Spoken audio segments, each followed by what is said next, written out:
wengane zakwethu angathi kunodaba ukuzomena eshisha esilungise nje oluphuthamayo ngaphandle kokuphazima kwesu. Siyakhala manje. Ayikhala bafana bakithi. Look at this.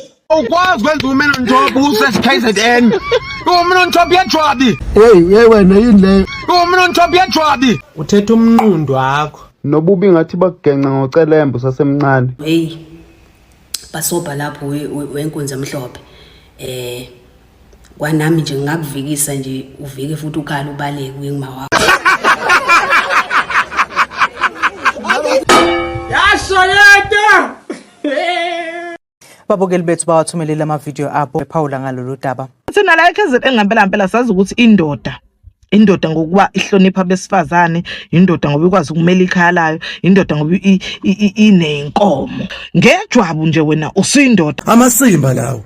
AmaXhosa ayadelela, ayaphapha, akhuluma kakhulu. Yizo zonke izinto ezifuna ukushawa lezi. Asimthandi nje umfana omhlophe, umfana oneqhuma epink. Futhi angimboni nje umfana omhlophe njengawe enegama nje lobutsizwa. Ubani igama lobutsizwa? Awuzisho nje insizwa. Dololo.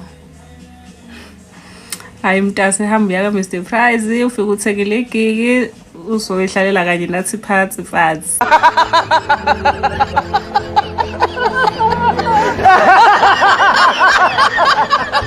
Hayi ziyakhala la ka TikTok. Ziyakhala siku loudspeaker. Hey, let's pull that back. Let's rewind. Yeah. Na lifingile liqobile pa.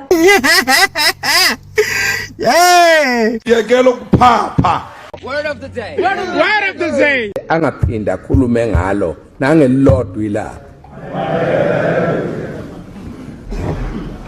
Ngaphandle mayifuna ukubona okunye. Yawuhlangana nemambi phuza umhlozi. Ukuzwila lokho. Ivale mfana. No one here is safe. Dango.